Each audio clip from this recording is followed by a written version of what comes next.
My people, this is Chappie. I am doing this live interview from United States of America. I am going to let people know this, not to trust the police officers, them in Jamaica. There is no police officers in Jamaica. It named the Jamaica Criminal Force. I am going to name out all of the police them, the ranks that plague in society in Jamaica and implement the criminal activity in Jamaica because we haven't got no police in Jamaica. Anything do you or anything take place with you in Jamaica, do not report it to any police in Jamaica. Every police officer in Jamaica, they had a smartphone and they had a banger phone. The banger phone is what they use to do their dirty works. The smartphone, they know that they can be tracked. They can track. Anybody can track them on the smartphone, so they do not do any wrong or communicate with any wrongdoer on their smartphone. They done it and they bang a phone. 95% of the killing that take place in Jamaica, the police involved in it and the police know about it. 95% of the robbery that took place in Jamaica, the police know about it and the police involved in it. 95% of the rape that take place in Jamaica, the police know about it and the police involved in it. All these activity, criminal activity that plague in the society and the people in Jamaica, is the police doing it. All right, I am going to point out things and let people know. Do not trust district constable because they are criminals. Do not trust constables, they are criminal. Do not trust detective, they are criminal. Do not trust corporal, they are criminals. Do not trust sergeants, they are criminal. Do not trust inspector, they are criminals. Do not trust DSP, they are criminal. Do not trust the superintendent of police, they are criminal. Do not trust the deputy commissioner, they are criminal. Do not trust the acting commissioner, they are criminal. And do not trust the commissioner of police, they are criminal. And do not trust no former police officer from the commissioner office. They are a bunch of criminal. And I am talking this off of my own experience. My name is Carl Pasley, right? And I am going to outline things to people so that people can know, right, what took place. On the 16th of March 2021, I was attacked and robbed at my business place in Darlingford, Mansion Hill, Portland. My business place name, The Untouchable Chappie Nightclub. I was attacked by 18 men and 2 women. Jonah Milton, uncharged from Miramar, Florida. I do not know the next woman name. Rana Williams, O.C. Biggs, from 16 West Avenue, Signal, Spanish Town. Daidu, from 16 West Avenue, Signal, Spanish Town at the Palm Villa Inn. Crime, from 16 West Avenue, Signal, Spanish Town at the Palm Villa Inn. Crime is from Portland. He's from, I think it's Buff Bay or Orange Bay or Nata Bay, somewhere there in Portland. And I am going to send out this video and so people can see and people supposed to know him and they can tell his whereabouts. Basically, because this crime is not going to go underneath the carpet. Okay.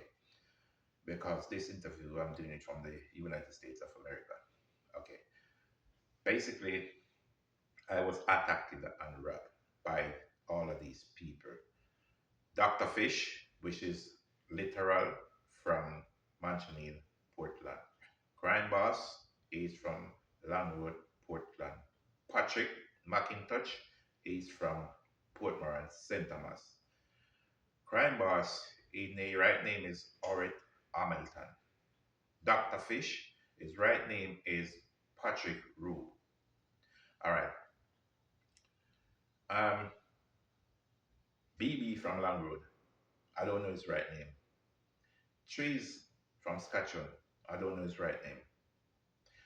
There's a few Rasta guy was there from Long Road, and many more from Montreal. Some of them is from Hector's River, right? You have a couple guys on port from St. Thomas that was coming, um, but they get to understand that I am the person who running the business place, so they actually turn back. Which one of them they call him Buju from Portman. He's a fisherman. All right. On the 16th of March, while I was at Mr. Wellington office, the superintendent of police in Portland office, before I went to Mr. Wellington office, I had a call from the Montchini police station. There was a police officer by the name of Weir who called me, asked me, where's my whereabout? Where you at? I said, I'm by the superintendent office. What you are doing at the superintendent office? I said, you cannot ask me that. I'm here to see the soup. Oh, what are you coming back to your business place? I said, why you want to know what time I'm coming? Because I do not trust these police. I asked why you want to find out and why the reason you want to know what time I'm coming back to my business place. Oh, we need to speak to you about a threat that you make. I said, what threat you talking about? I didn't make any threat. Oh, do you know one John Hemmings? I said, no. I don't know you by that name, John Hemmings. Oh, okay, you don't know John Hemmings that you and are running a business place? I said, no. I said, try to find out the name and get back to me. Okay, I hung up my phone. In the space of like 5 minutes, I had a call back from the same number from the Montreal police station. Um, do you know one Joan Hamilton? I said, yes. Um, she is at the police station. She by the police station and she wants to go to the business place to get our belongings, which is our stuff them from the business place. I said, look, I had a set of key, she had a set of key, so all she had to do is to go with her key and get whatever she needed from the business place. She don't need me to be there. Oh, we need to warn you. I said, warn me about what? About a threat. I said, what threat? Oh, you say that you're going to step into her neck or her face when she comes to Jamaica. I said, listen, I did not make any threat to Joan Hamilton, and I do not make threat. I said, I can play the voice note them that she sent to me, right? And let you hear who make the threats. Anyway, okay, what time? I said, stop harassing my phone because I am not a criminal. And if you keep on harassing my phone, what I'm going to do, I am going to put you in front of the court, right? I said, KD Knight is my lawyer and stop harassing my phone, stop calling my phone. Anyway, I hang up my phone. When I got my phone, I went back to the police station. When I went back to the police station to see if the superintendent, Mr. Wellington, is there, it wasn't around. One officer told me that Mr. Wellington will be back in a few hours because he went on some operation. So he asking you to stay and wait. I said, okay, I'll wait. I went up back to Marley B stall. When I was there, I see a guy come on there and said, Marley B, I had a call from FD from Montreal. And FD said that they want me to go to Montreal to to get out this businessman that running the club in Montreal because they want him dead, right? Anyway, I was standing there. Marley B said, what business, what club you talking about Montreal? Him say up by where Atlantic was. And Marley B said, oh, this is the man that running the business place. Um, him said, you is the man running the business? I said, yes. He said, okay. Man like you want to spar with. I don't want to spar with bigs and everything them because they have got no money. So I said, but I heard that everything is into America. So he said, no, everything come on, everything is in Montreal. Anyway, he was there talking until I leave. When I leave, I went back to the police station. When I went back to the police station, Mr. Wellington arrived, which is the superintendent of police. When he arrived, I went into his office. When I went into his office, I spoke to him about this inspector by the name of Inspector McBean. When I spoke to him about him, I said, I tell him about McBean's and my business place that I should get the club license and so forth, and he tried to jeopardize me from getting my club license. Anyway, I told him about an activity that took place outside my nightclub because I have like 16 camera at the front of the business place, and I see where activity taking place. And I told him about it. He said that you got the footage. I said yes, I can get the footage. He said, oh, okay, got the footage. I give me his telephone number. I said, WhatsApp him the footage so he can have a look at it. Okay. Anyway, um, my phone was on no disturb. That's his flight mode. Before I leave, I say to Mr. Wellington that these calls that I'm getting from the police station, he said to me, said, okay, you know it's police calling you. I said no. And he said that, oh, then I hear you get a phone call and he said, oh, I hear about it already. Okay, that for sure say it was a setup between the whole of them. Anyway, when I leaving from Mr. Wellington office, I switch on back my phone. When I switch on back my phone, I call back the police officer and I said, look, I'm leaving Mr. Wellington office. So as soon as I get to the business place, I will call him. When I reach to um, Long Bay, it was a long line of traffic because there was working on the road. So, but I got stuck in traffic. I was in traffic around 2 hours. When I leave from Long Bay, I get stuck in traffic in Kensington because they was working on that section of the road. All right, stuck in the traffic for around maybe about 2 3 hours. Before I leave from out of the traffic, I had a call back from the police officer. Where are you? I said I'm in traffic. Okay. When I leave out of the traffic, I didn't call the police. When I reach to the business place, I see one of my camera was on the ground in front of the business place. That's my CCTV camera. I open the grill at the front and I open the door and I go through, close back the grill, close back the door behind me. Then I go through another door and go inside the bar. When I went in the bar, I had two shutter. Then I open one of the shutter and I go through the club hall. When I go through that hall, I have a double door there. I close my shutter behind me and then I open that double door. That double door take you outside the building.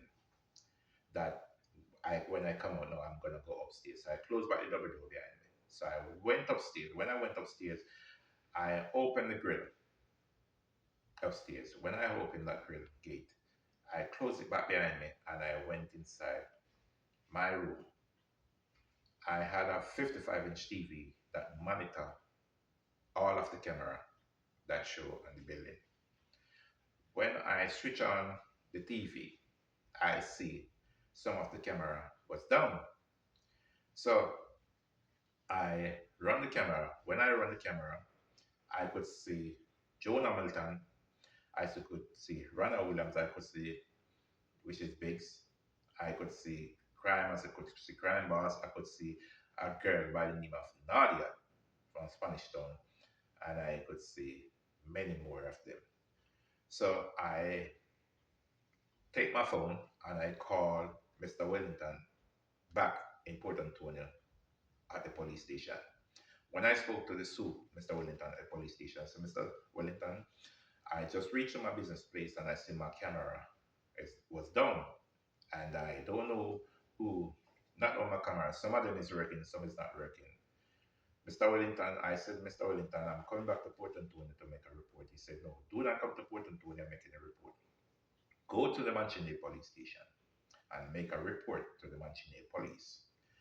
When you make a report to the Manchine police, then they will carry out the investigation. But if you come down here and make a report at Port Antonio police station, we have to send back the report back to Manchine for them to carry out the investigation, right? I said to him that I do not trust the Manchini police, so I'm not going there. I prefer to come back to Port Antonio. So I hang up my phone. When I hang up my phone, I call back the same police officer from Manchini police station. And I said to the officer, I said, look, I'm at the business place and I see my camera then is down, so I'm going back to Port Antonio to make a report. The officer turned to me and said to me, did you see who done the hack? I said, yes. I said, I start calling him, I said, Joe Hamilton, Rana Williams, Patrick, Daidu, and Crime.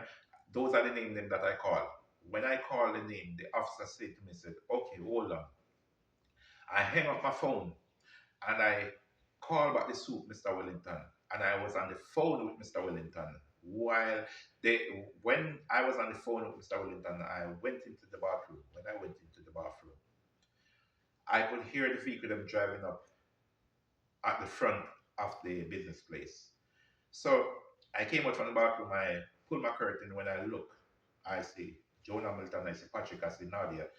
And I hear when Nadia said to Joan, say, see him there. So I never know that the grill, they pen up the grill with iron pipe and walk underneath the bottom of the grill. And they come on the landing. I know all of them by face. Who I don't know by name, I know them by face. And I describe them to the police, right? Anyway, when they come on the landing, by the time I opened the door while I was on the phone with the soup, and I opened the door, the one year crime, he lick off the door because it's two crime. One year crime boss, which is Earl Hamilton, and one year crime, right? One is from West Portland and one is from East Portland, right? So the one is named crime is from West Portland, and the one from named crime boss is from East Portland, which is Longwood, right? So this thing is nothing that twisted. Anyway, when they knock off the door and they start to fling stone and use the iron pipe, so I try to get back. So I hold my waist like I had a firearm. And crime said that he doesn't have a firearm because all they know that I didn't have a firearm because Joan Hamilton, she's the one who called me before and asked me to open the firearm safe because she said to me, say, open the firearm safe. So when I opened the safe, oh, you didn't get the gun yet. So I said, why you asking me all these questions? Oh, you haven't got the money in the safe. So, but I figured it's something never right. But at the same time, cut long story short, I'm gonna get back to my story. I had a vision before it happened, and I called Joan, and I said, Joan, this is what happened. Biggs come here with some man, right? That's his name, Randall Williams, with some man, and they try to beat me up and so forth and they start telling her the dream. And the same way all the vision said is the same thing. You know what John said to me on the phone? Don't worry, everything going to be okay. That time Jonah planned the robbery with Rana Williams and the police, them to get me killed.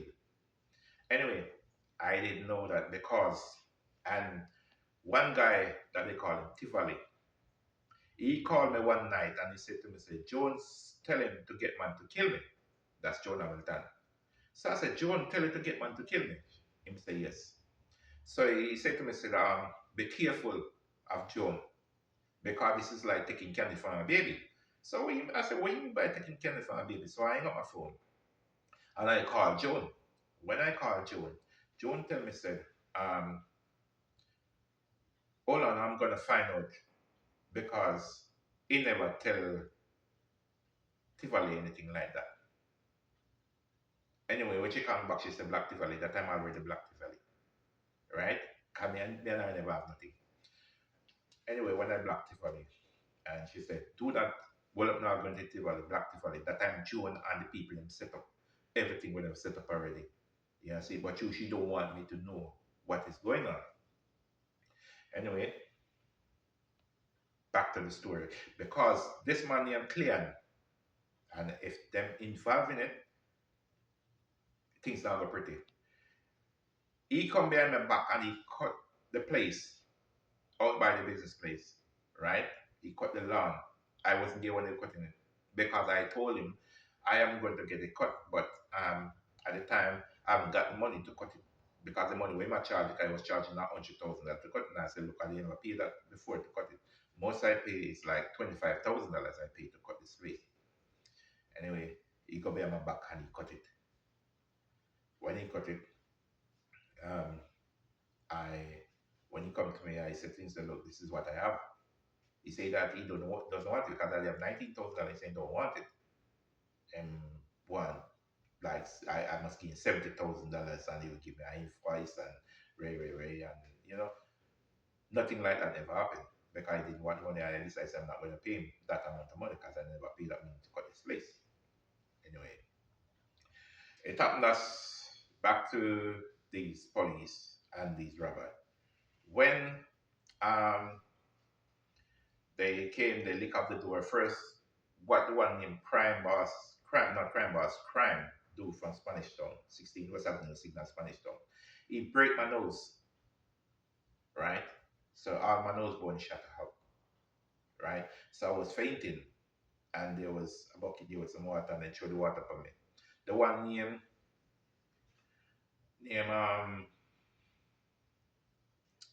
BB from Langwood, he's the one who said, I am the one who's going to kill you. You know, Langwood kill a boy, right? Anyway, the one named Dido grabbed the iPhone from me. That time Mr. Wellington, the superintendent, was on the phone. So the soup hear everything that taking place. All of these martial law, stone flinging and iron pipe and beating, he hear everything. And the soup didn't do nothing about it. Right?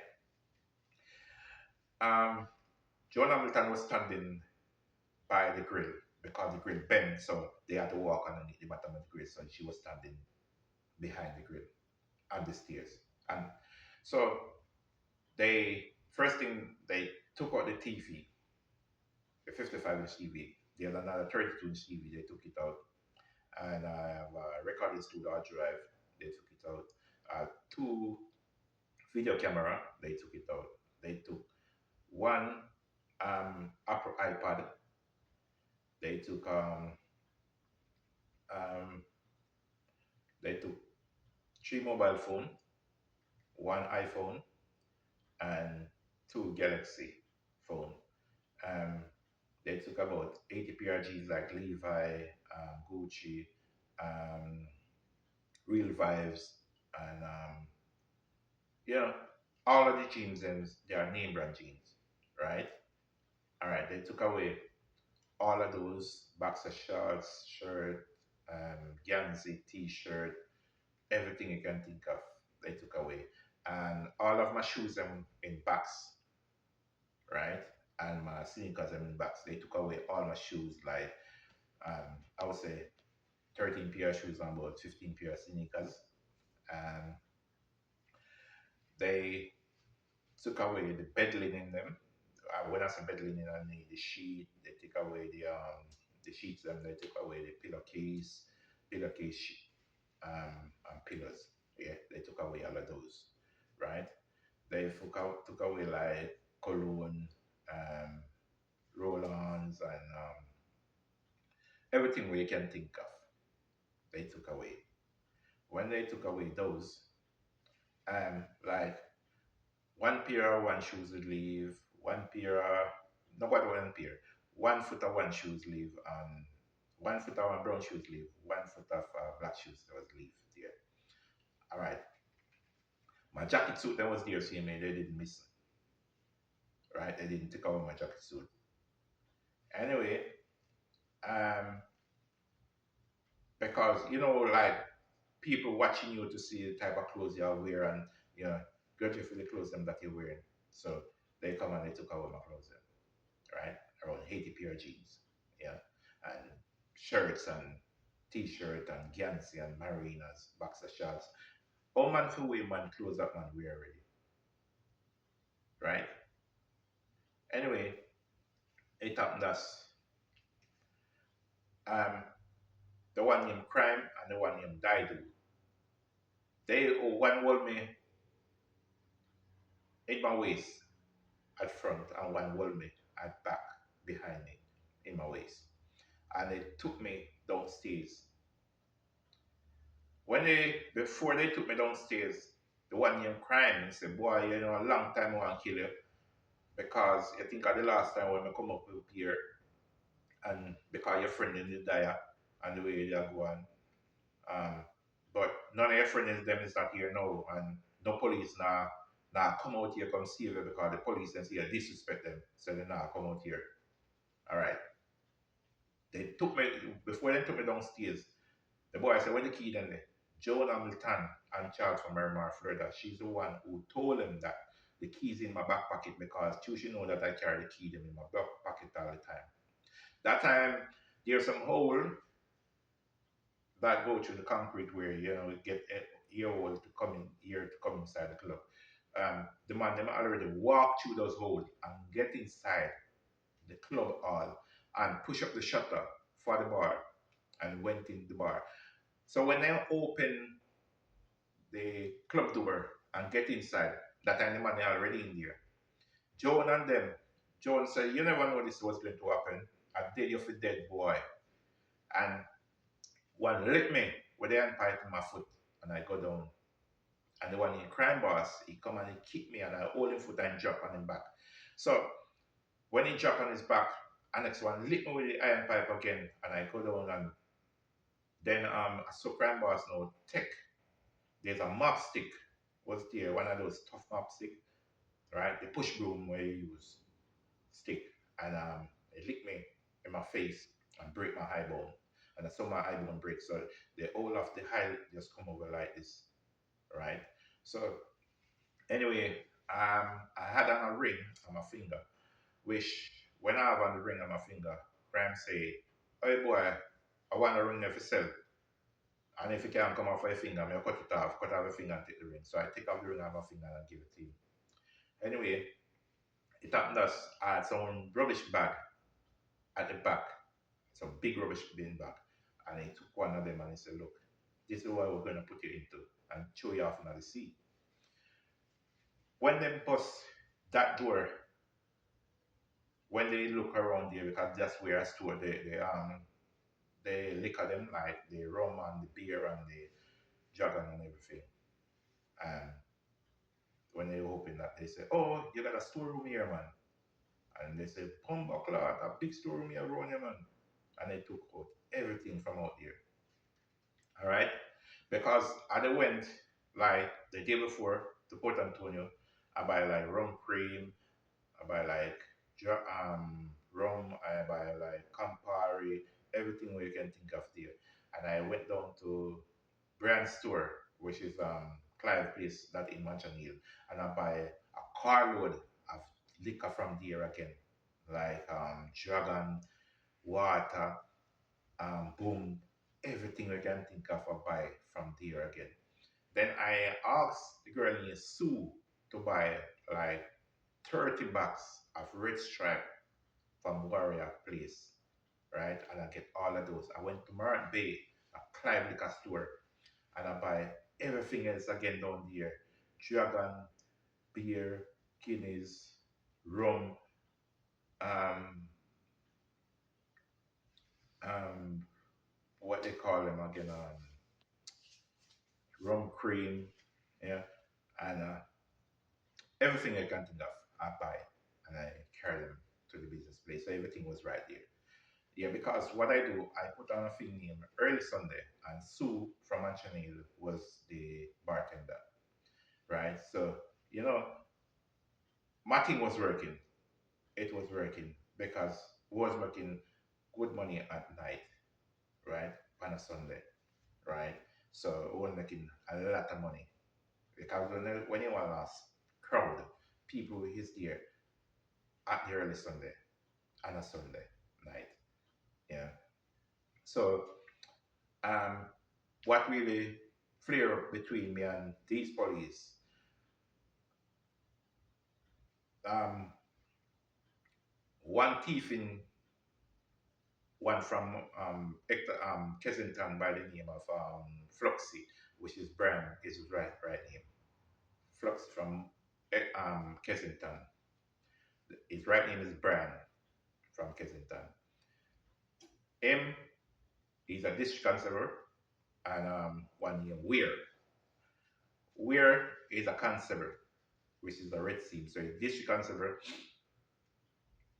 and a red team constable. And another ballad corporal, or between corporal and sergeant, I don't remember what rank. He's from Kessel Police Station. And the next one, a district constable by the name of Minot.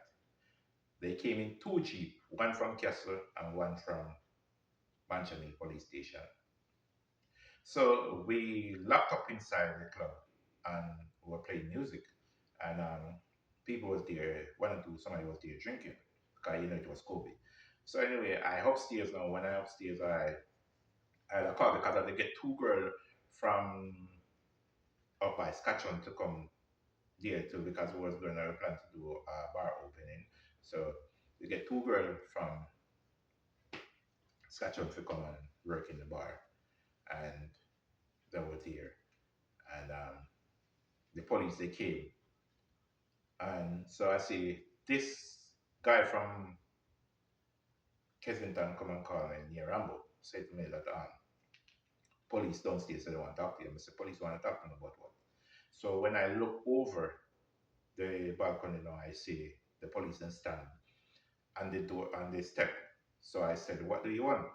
Uh, we need to talk to you. I said, talk to me about what? Open the door. I said, open the door for what? Or if you don't open the door, we're going to kick it off. So I said, kick it off because you're a criminal. And if you kick out my door, you're going to jail because you think say every Jamaican honestly an idiot or one thinks that this Jamaican is an idiot because I live in Britain too long for you to take me for an idiot. Kick out my door and say if you don't go to jail. So they were talking, oh if you don't open I say I don't talk if you talk, kick out my door. So I video them and I take my phone so I have a police officer number from IPRO. That time it was IOC up by Oxford Road. So I called that officer, and the officer said, did you get the vehicle number? So I zoom up the vehicle, take the number of the vehicle, and I tell the police officer, he said, do you know the name? I said, I called Fluxy name, because I knew him as Fluxy, and I called one name Weir, and the other two was hiding behind the almond tree. So anybody go at the club, they can know say these almond tree at the front. All right. So I told him. Anyway, one time I went down like I was gonna open the gate, the big gate to come in. I didn't open it, and anyway the rain come down and they leave. So I called back the station and I told the police officer what I told the sergeant down there what they come there come do. The sergeant said, but then as soon as do that, I said, look, I'm going to IOC and make a report Monday morning because that was I think it was on a Saturday. Anyway, the Sunday morning, I drove down to the police station. And when I went down there, I asked for the sergeant. When I then said that, oh, the one year where said, come out here, because you're squatters. Me say, oh, I'm not a squatter. You are squatters because look at you. You in a government clothes. I'm not in government clothes. And God, I know you're hungry. You want something to eat. Oh, I know I make my money, but I don't know how you make your money. I said, listen to me. I'm not a gay, right? And I'm not a scammer. I know I make my money because I work for my own. I don't know who you get your money. So anyway, I say, you think I take my money, give it to the police? So anyway, when I look downstairs outside, I see the sergeant. So I went down there and speak to the sergeant. The sergeant said, listen, I spoke to them last night and I told them that them and the citizens so as have a good relationship, then so having a problem with the citizen. And whatever they come out, they come do at the business place they run. Anyway, the Monday morning, I had a call from one district constable that me and him talk good. He asked me to give him my money. So I should drop off the money at the police station. So the morning I drive down to the police station while I was going to Kingston, that was the Monday morning. And I see the inspector by the name of Inspector. Robinson. So I spoke to him and I tell him what took place. Him say, "Oh, I hear them say that a warrant to give." I said, "But then give me a warrant because I'm going to Kingston to report it because I never do anything that's wrong. So make want to give me the warrant, serve the warrant." So I went to Kingston and I make a report. And when I make the report, the investigation, iPro said that they carrying out an investigation. So I had a call from iPro. They said that they investigate and they find out who done it. And whatever they done, they should never do it. And they're gonna give more update what they're going to do with these officers because they're going to suspend these officers. Yeah, they never use the word suspend and say they talk like they're gonna discipline them, right? So that finally say them more discipline, and that means say suspend them are gonna get. Okay, I don't hear anything else. All right. When the robbery took place, back to the robbery part.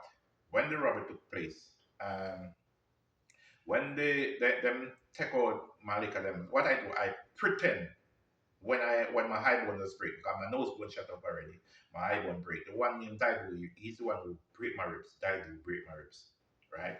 When I pretend like my dad, I lay down on the ground, right, and I could hear everything that they are saying because I could manage so much people, right? So I would try to be a hero to attack so many people. So when the one named Crime say to Dr. Fish, "What you want literal?"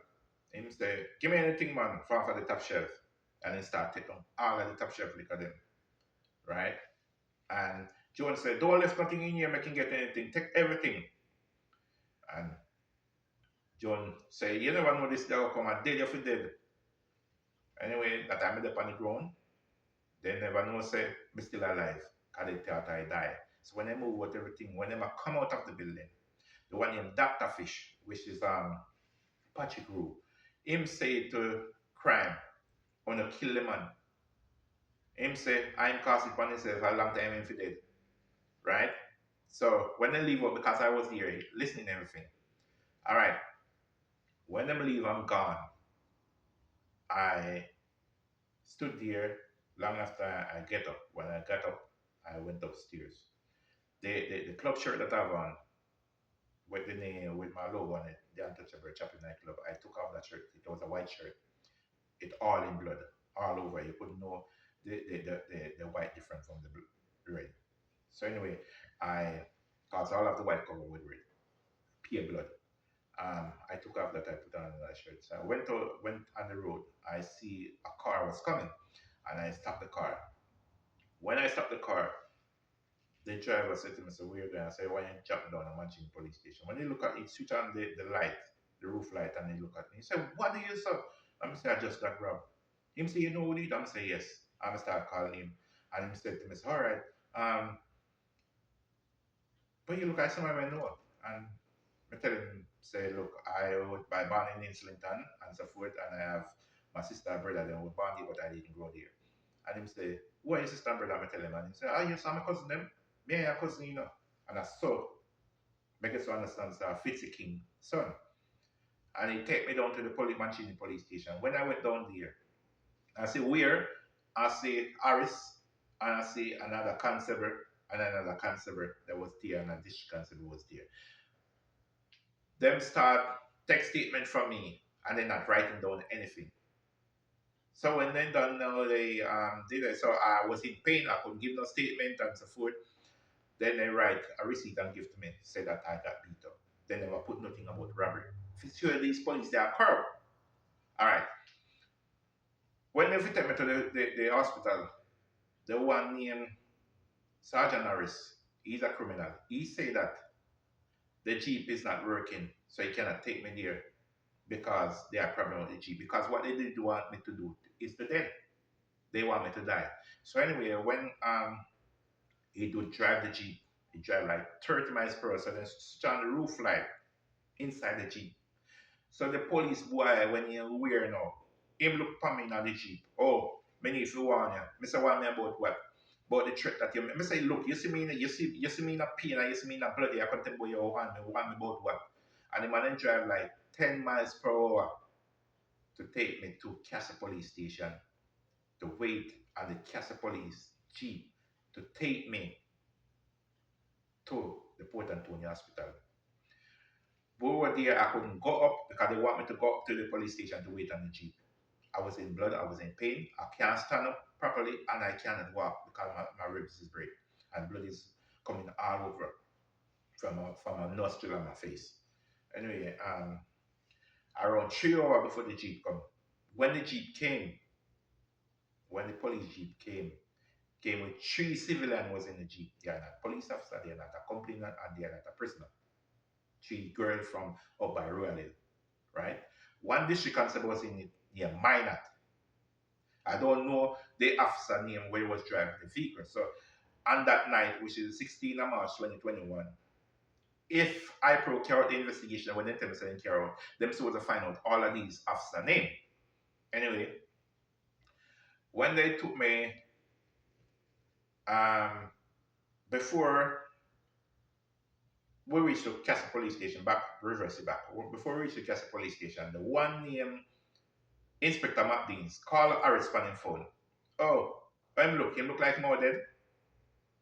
And him say, like him I say, no, no, but him look serious. Um, because they want him for dead. Because they know everything about the setup.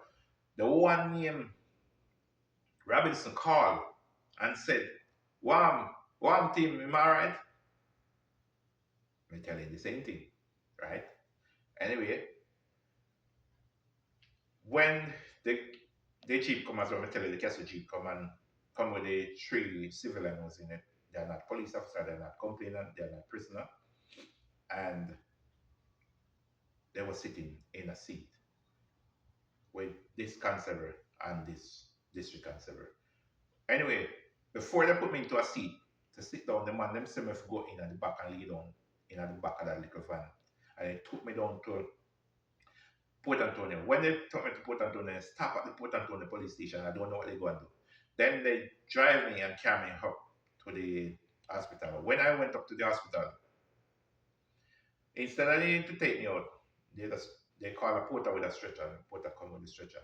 And the one named the district constable, when he minor, he's the one who hold me and put me in the stretcher in the wheelchair to sit down. So when I sit down in there, you know what the police they do? They drive away these criminal police from Portland. They drive away and leave me.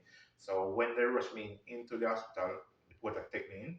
When I go in and they start asking my name and so forth, and they see that I was in pain, they take me and put me on a bed. So they start to check my heart.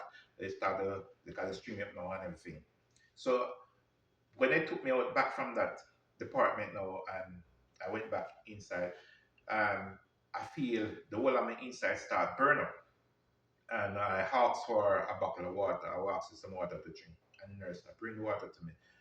Then that's the same time now, the doctor said, no, don't give me the water because if you give me the water, I'm going to die. And they string me up on a drip, right? And when they string me up on the drip now, then they took me to the x-ray. The x-ray, because I am telling you people this in Jamaica, there is no x-ray is working properly at the hospital. There's nothing from any one of these hospitals in Jamaica is working properly. The x-ray only show that two places of my nose break. That time my nose won't shut out. The x-ray show that my ribs only bruise, that time my ribs break. The only thing that it showed that correct, it showed that my high bone was break in the socket. Right? Anyway, they give me a CD after they done that. All right. When they take me back to the section where I'm going to stay at the hospital on the ward, um, when they ask where the police, no police is there. They don't want to call them police, this, that, and rare. I don't know what the police they call them and tell them say. Anyway, they start to anger me at the hospital like I'm a prisoner, right? So I said, what's really going on? But you see these Chinese doctors you see in Jamaica, they are racist and do not trust them. People must try to get rid of these Chinese doctors in Jamaica, right? Because they do not like black people. They want to talk to people any. Oh, you have come in a people country and want to deal with any.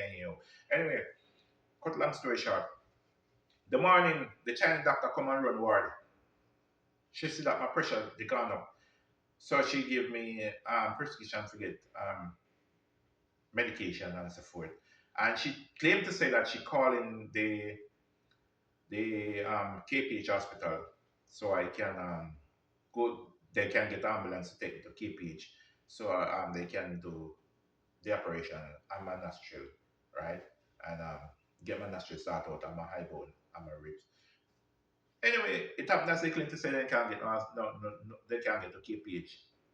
So you know what the woman did, the Chinese doctor at the Port Antonio Hospital, she discharged me the 17th of March. I happened the 16th of March and the 17th of March she discharged me to give me a referral to take to KPH Hospital. So when I went back, so on the day when I got the discharge, I see this taxi driver by the name of Boger. He live in Portland, Langwood, Portland. And Boger passed and I stop Boger. And I say, you know, you want to me and Boger say no. I'm start to tell him, Mr. Ratty, you know some here when I'm a plan it, but me never know say you them a plan for company. Cause if me know say you them a plan for company, I would tell you. So anyway, Boger say, listen, me not go work. Me I go wait for you and you get a medication, right? And when you get a medication, me I go drop you home.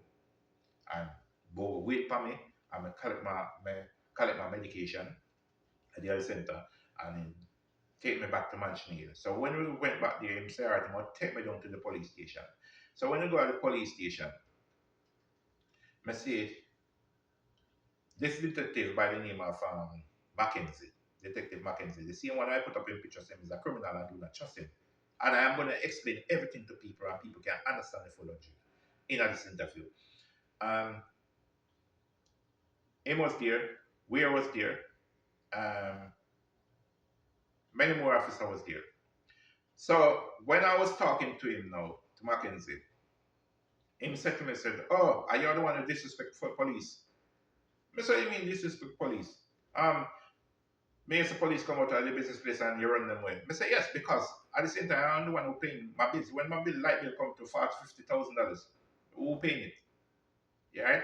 I have to pay my light bill and I have to pay all my bills. You see? So anyway, him did that and him start to take the statement. So it's all right, you know what? Make we go out there and see what take place. So him come him send me with the inspector that the criminal one here, Inspector Matt Bean. Him wait for him and he come with the Jeep. So when he come with the same little Jeep, but it took me into Camera the hospital at Port Antonio. That's the same little Jeep that they use and take me back to the business place. When we went back there, me, Mackenzie, Detective Mackenzie, and a district council by the name of Miller from Hector's River. When we went there, they say we must keep behind. So them take out them gun and them start to go through and pretend like someone is there. And then they call me to come in. When you go in, so when you go through the building and everything and they check and they see everything will take place and so forth. And so when we went upstairs now, and they see all of the bloods them and everything, you know, all over the place, and none of Jonah Milton clothes was removed from the business place. All the Jonah Milton clothes is there. Everything, nothing move, and I clothes she said she come from. Anyway, so Detective Mackenzie say, oh, are you then come for kill man? Because the woman thinks I'm there, saying, wait, that means are you then come for? I know the woman thinks, the woman not come for your things, and she just come for make trouble with you. Anyway, him check, and him say, all our clothes are gone, and him say, like, 1 foot of one, this shoes and 1 foot of that shoes, right? Leave there. But my jacket then was there. Anyway, it happened as him said to me, said, oh, this crime scene is a big crime scene, so what we're going to do, I had to get the crime management team from Port Antonio to come up to use them camera and do the investigation, take fingerprint and everything there. So they can do the work. But I never done until the 18th. So I did get a referral to go to KPH on the 18th. So I get it the 17th of March 2021 to go to KPH, the 18th from the Port Antonio Hospital to go to KPH, the 18th of March 2021. All right. This criminal by the name of Natty Cow, where his name is Linton, Valentine, something like say name, or Valentine or where you want name, from Mansion Hill. Um, he's the one who worked with Inspector Matt Beans, right? Him get killed. I am going to explain things to people and make people know all of these full 100 because do not trust the police in Jamaica. We have got no police. When him came, him say, me, the detective Mackenzie, and the Sarge, the district constable, when he Miller, because he claimed to say, man, Miller work with Inspector McDean's and McDean's farm that he is doing farming for McDean's. And I told him go there and clean up the place for McDean's, Inspector McDean's. So, anyway, while we were there,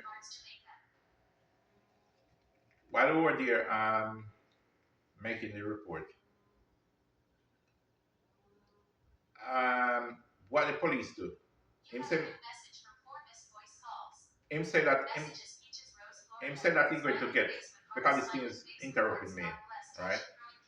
Him say that he's going to get the crime management team from Port Antonio to come to do the investigation.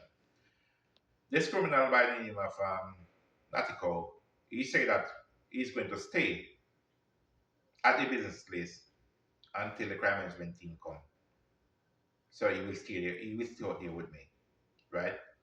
Because he always come and he check me and me give money. Him our next guy. So him claim to say, because him claim to say he never know, but he know everything about the setup. Anyway, it happened that the morning, the night, I asked the same taxi driver, which is Bobo, to take me to Hector's River. And Bobo take me to Hector's River. So when I go to Hector's River, I go to this bridging by the name of I soon tell you the bridging name. Fire Reds. I tell Fire Reds, say I need to go to Kingston in the morning. Fire Reds go in my pocket and take out $3,000 and give to me. And we never knows that 3,000 something dollars. So anyway, when me look at the money, I see how much money. So me give over 500 out there. But we say no want to. When you have money, give me. So anyway, in the morning I went to Kingston at KPH. When I got to KPH and them see me at the KPH after one time doctor again. Them I tell me something I have to do COVID test. Me have to bring the result to them. Me have to do this, me have to do that. Right? And come back to them. So anyway, it happened that I said, alright, nothing wrong. So I leave. When I leave, I went home. When I went home, Natiko would tell me that, oh, you want the amount of police and come and the amount of picture and take and this and that and ray. I don't know if something go like that. I don't know if it goes so, I never go so. Right? That's why he might tell me say the police came, because the whole of them linked together. Him and the police, him and a criminal and with the police. So anyway, because he know about the setup. So I don't know if they really come for you. Anyway, it happened as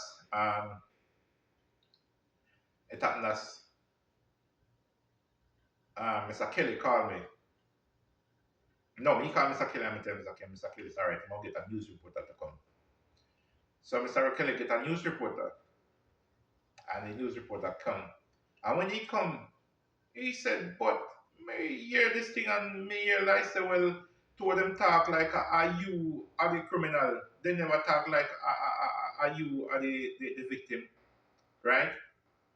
And the man start interview me from upstairs, downstairs, and the man take picture of everything. Everything there, he take picture of everything. All of the blood, everything he take. All of the thing them that they use and so forth, everything. He take picture of everything there. And him say, why is no yellow tape is not there? Because a crime scene like this, the yellow tape should be here. Anyway, it happened that reporter leave. Alright? It was on the website. The video is there. It is there right now, same way. Because it was on the news and TVJ News. I call all of the names, like I call the name them now, Rana Williams, O.C. Biggs from 16 West Avenue, Signal Spanish Town. Daidu from Spanish Town, 16 West Avenue, Signal Spanish Town. Crime from Spanish Town, 16 West Avenue, Spanish Town. And Crime Boss from Long Road. Jonah Milton from Miramar, Florida. So I never hesitate to call a name while the news reporter was there. Yeah, I told him everything. Anyway, it happened as that finished. I went up to cleaner. And do not trust these news reporter at Glen either. When I went up there, I spoke to a reporter by the name of Rox Roy. When I spoke to Rox Roy and tell Rox Roy what happened, Rox Roy interviewed me. I told Rox Roy, I said, listen, Sergeant Harris involved in it. Inspector McDean's involved in it. I'm going to give him all of the police. I said, do not speak to the police about nothing because the police are involved in it and I'm not getting no help from these police. You know what he do? He call the police and the news reporter put what you feel like to put in the report, right? In a put when we give you the information when we give. So when people see it come out in the paper, everybody get it twisted because everybody has a different thing. Because what the reporter put is far different from the information that I give to him. Rox Roy from Cleaner, right? Anyway, it happened as that done this one. All right. What I did, I was out by the business place anyway. Then this man, Natiko, he was staying there with me, right? Because he claimed to say, in my body yard out there, and nobody can come to do me nothing and right. So anyway, he was there with me. So I sent him one morning to sell some crate. I have some empty crate here. I send him to sell empty crate them. And he said he go and sell them and he get I think it was $7,000 and I give him $3,000 out of the money and we take $4,000. All right. Anyway, Mackenzie, Detective Mackenzie, taking the statement from me. When he taking the statement, the man take about 3 weeks to take one statement. Right? When he write the statement and he start read back the statement, I say, no, I never give you those information. That's not what I say to you. Right? And then you say, oh, you must go do it over back. When he finished the statement, he couldn't get it print. You know what he had to do? He had to send it to another constable phone. And when he sent to that constable phone, that's when he get the print off. Right? Because I don't know the impression whether man get them feel like to say, well, yes, I am a scammer, I am a criminal, or whatever, but they get it wrong. Right? So, anyway, it happened as this guy from Scotland named TK, him and another guy came out here and he said, look, when I make a stay out here now, I take you and carry up a Scotland, make a stay up a Scotland with it. Anyway, we'll go up to Scotland. When I go up there and so forth. But I don't like to stay at people's place and so forth. Anyway, I was there and and him rent a car and start carrying out and so forth and contact Mr. Kelly. And Mr. Kelly will help me with the money. That is Teacher Kelly or Teacher Paul Boger, the principal. Anyway, it happened as Mr. Kelly went to Kingston. When I went to Kingston, and we were going to Kingston, we get a call. And when I get the call, somebody called me and said to me, Biggs them out of the place.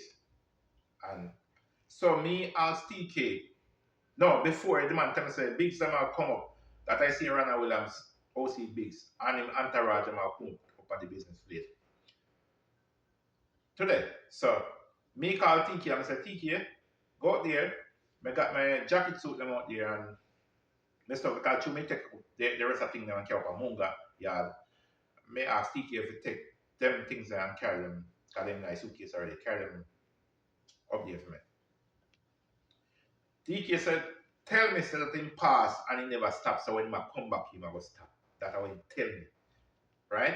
That I mean to say, do not trust people. And when you see people come around you, don't trust them because you see them have good and they have bad intention in them. Yeah? Anyway, and people talk things and do not remember what they're talking about. Anyway, it happened that him call me in at the night. Oh, there's 25 gunmen. When I come out in the evening session, 25 gunmen is here waiting on you to kill you because when I come I see the man, I start look up in a gun and see about 7 man, a gunman at the front and you know, come up here because Ray. Yeah, so anyway, I say, hold on. I got me some call. So I call a police officer and I talk to him about it. So I call the Mancini police station and tell him. When I told him, them said to me, say, all right, them man vote out here. They will call me back. Anyway, they don't call me back. When me call back, ask what happened. Oh, the man them say, you have to come take out your things them from over to the place and Ray. So I say, oh, me if you take out my things out of the place. When me spend so much millions of dollars here, I am the one who refurbish the place because the place was on lease and sale. And Rana Williams is a criminal, right? Because what I did, what Rana Williams do, he actually lease and sale me the property. When it reached about $5 million that I spent on the property, I went over 16 West Avenue, Signal Spanish Town because I knew enough in place, right? Because I work with for people over the Palm Villa and him is a yard boy over there. Because what Rana Williams do, he do upholstery, right, for the people and he make bed and he make mattress for the people and sofa and so forth, right? For the hotel. That's his job here. So he's not no owner for that guest house that in 16 West Avenue, Signal Spanish Town, the Palm Villa. Randall Williams is a criminal and he's a scammer. Anyway, because what he used to do in Portmore, he is a tire man that he fixed tire. Tire Rana Williams fixed in a Portmore, right? Because a Portmore he used to live, right? He's from Chilani. All right. Anyway, when Rana Williams sent my lease and sale the property, and when I went over to Spanish Town, me and Jonah Milton, and I go over there, and I said to him, I spent too much money now, so I need to get the property. He said to me, said, you forget my valuator. So anyway, one day I called him and I told him that the valuator said the place only values $7 million because the place run down and there's a lot of millions of dollars after spent on this property to fix the property, right? Him said to me, say, oh, you think me a crackhead? I'm going to buy my place 1 million. No place at Jamaica now sell for $1 million a acre, right? Because land only sell by the square. You don't sell by the acre. So we might have a rubbish in the top, right? But I went up to the land authority and I get a copy of the land title, and the land title show that the owner for this property, because why I'm going to went to land title is because I'm going to get back to my story. Yeah, so I'm talking all of these things. Yeah, so people can understand the full hundred.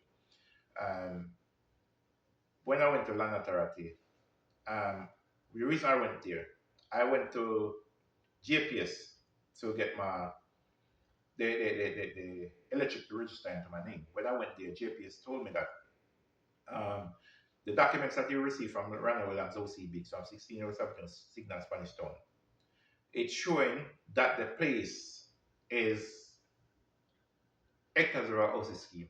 And the place is far from Hectares River, right? The place is Manchani, so you have to go through Hectares River and go through Long Road. Then you get to Manchini if you go to Darling Ford, which part of the place is. So it's too much place I have to go through. Anyway, them say me have a problem. So they sent me back to the GPS or the tax office because they say you can't change this panel system for some reason. Anyway, I go to the tax office. When I went to the tax office, I give them the documents that he gave to me. Tax office said to me, said, you give this man any money? I say yes. Them said to me, say, customer service say, please do not give Mr. Williams any more money because this man is a scammer and you're going to lose your money because this place is not for this man's place. Them said to me, said, what you need to do?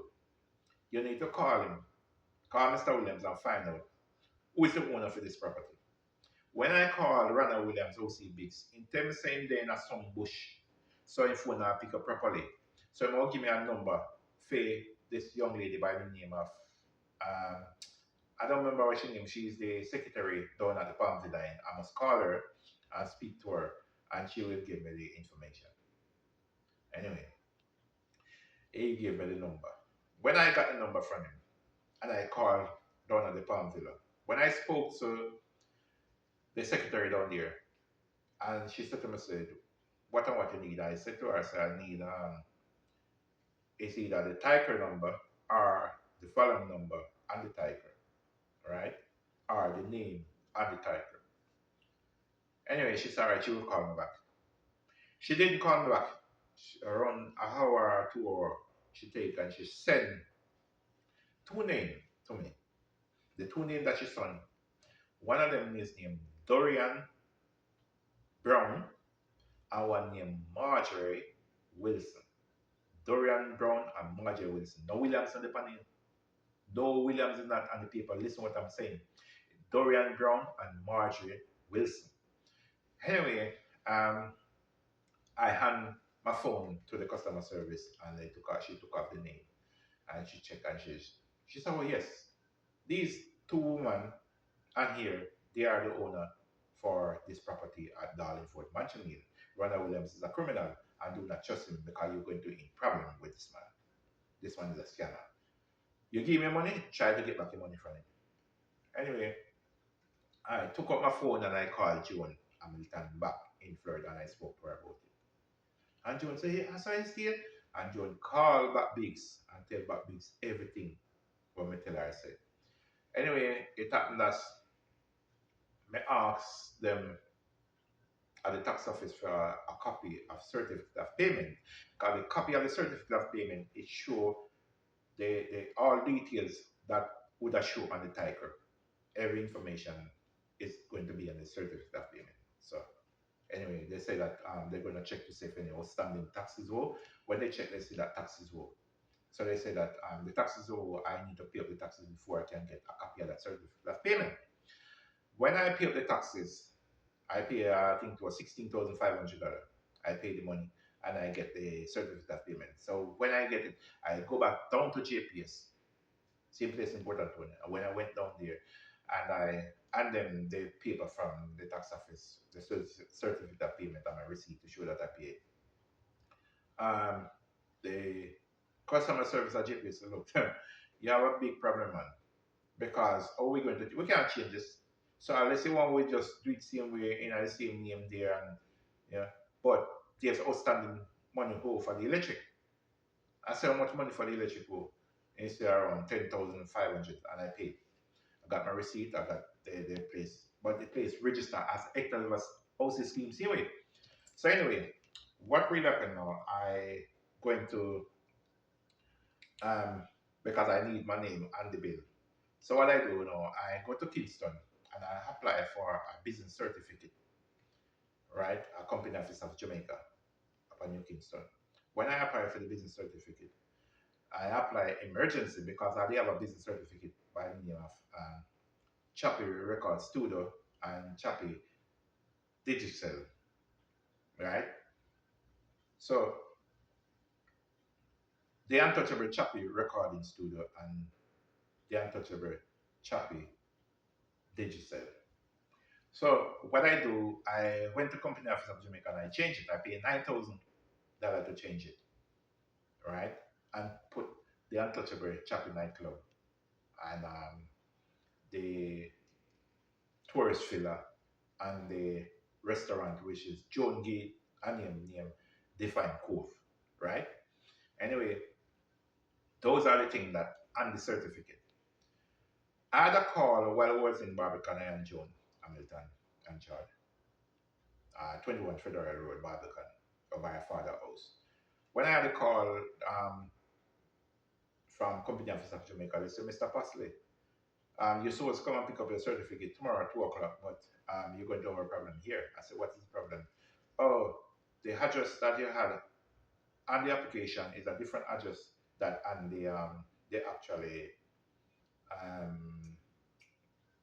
bill that you bring come here, because the bill that you bring come here is hectares of housing scheme and the address that you put Darlingford Mansion Hill. So you're going to have a problem. I said, rotted. And I must get this sorted out. So the morning early, I and Joan Hamilton get up and we rush back to New Kingston. When we rushed to New Kingston up by the JPS office, they told me that I have to go back to Alpha Tree and get started at Alpha Tree. When I go to Alpha Tree, we have to take a ticket So I was there in line. So then I go to the counter and I spoke to a customer service and I said, I need to get a manager immediately because I need to go back to company office of Jamaica X time. I have to reach it by X time. If I don't reach there, I'm gonna lose my money. So anyway, um, customer service get a manager. Manager take me in to her office. I and Jonah Milton and she had to go inside the woman office. And the lady said, look, she's going to sort it out. And I tell her the address and she sort it out and give me a printout and I take it back to company office of Jamaica. And I saw I could get my business certificate. Show Darlingford Manchinale. Because I think Randy Williams never know say a Darlingford Manchinale place name I myself people place. How me have a report Randy Williams out to CTAC? It's because one Sunday I and Jonah Hamilton we went out to Icklesborough and we were coming back with a silver golf truck pickup parked in front of the business place with my side gate was cut. When I see the truck, I drive up beside the truck and start to picture of the truck and so forth. So I took up my phone and I called the police. When I called the police and I told the police what happened, the police said, all right, I'm going to give a Manchinale number. You call Manchinale police and let them know. So when we look, we see, me and John says, see them coming, see two people that coming off the property. So I see an Indian guy and an Indian girl coming off the property. So I turned to the guy and I said, what are you doing on the premises? You trespass on the premises and this is a criminal offense because you cut my gate and you go through my gate. So this is a criminal offense and you know, you can be charged for this. Yeah, right? Him said, no, no, no, no, please don't call the police. I am going to tell you what. So I said, what happened? He said, Mr. Williams sent me here. I said, who's Mr. Williams? He said to me, say, Mr. Williams who own this property. I said, Mr. Williams who own this property, Williams who own a property here. And me turned to him and I said to him, said, call Mr. Williams and place him foot on speaker. So his missus was standing beside me and Joan Hamilton standing beside him, right? And he placed him phone on speaker and he called Mr. Williams, which is Rana Williams, OC Biggs, at 16 West Avenue, 6th Spanish Town. That was on a Sunday, I think it was August the 7th, 2020, right? When he called Biggs and Mr. Williams, and he said, where I said, no, Papa. The man said, you know, me see the place, yeah. He said, you like it? He said, yeah, man. He said, good. So I turned to the guy and I said to him, say, ask him about the business place. He said, what to the business place? He said, you see the business place? He said, yeah, man. He said, you like it? He said, yeah, man. He said, but me see, bro, it's a road pan, man, because he said, Biggs turned to the guy and said to him, say, look, me listen and see some people in the place and from COVID, I don't hear nothing from them. So I don't know what them I do.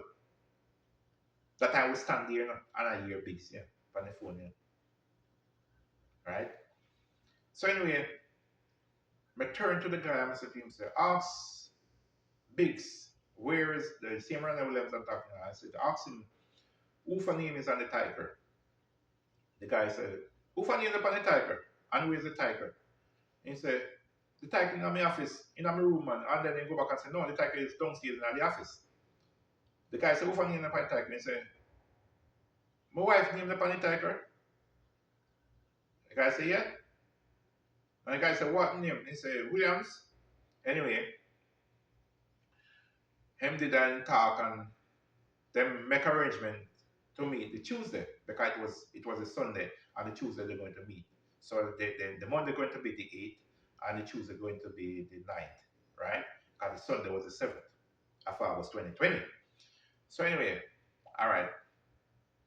When they finished talk, I took the guy upstairs and the missus, and I and Joe Hamilton and the guy and the missus went upstairs and I showed them the title that I have for the property, Darlingford Manchinale, which is Dorian Brown, Marjorie Wilson. Marjorie Wilson resided in Connecticut, in America, United States of America. That's where she lived. And the next, Dorian Brown, she have an address in Portmore, right? Those are because the one named Marjorie Wilson, she's a she's a um she's a widow. Because when they say it's a widow, her husband died, right? A lot of people know what I'm talking about. Her husband passed away. Anyway, all right. When the guy and the missus leave, the guy say, thank you to show me this because I would spend my money and lose my money because I never know people have the place already. Anyway, the guy leave. When he leave, me call Ronald Williams OC Biggs on my phone. When I call him, I said to him, say, Mr. Biggs, he said, where you say no, Papa? I said, me there, man. He said, what kind of thing you do? Oh, you tell people, send people say I sell them place. You have place here? Oh, me just say nobody else, so me sell them place. Me say, I lie you tell because I am Jonas here right now and visit the people there and the people and call up on your phone and you tell them, say, yes, you're the man make plan. He said, the man take a, Ronald Williams take God off a cross, he never say so. Right? Say, the man say he never said that.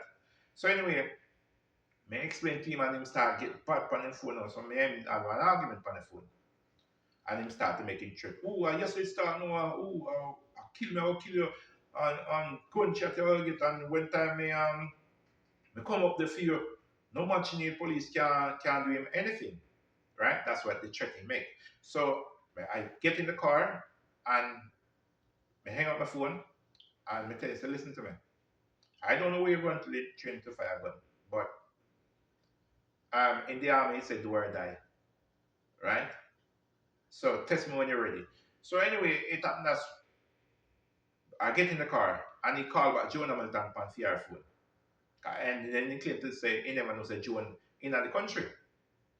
So anyway, so me and Joan Hamilton, the criminal Joan Hamilton from Miramar further, we drive and we go to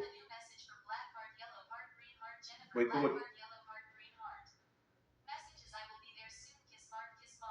we go to we go to the police station, Mancini police station. I explain to the Mancini police and tell them what happened.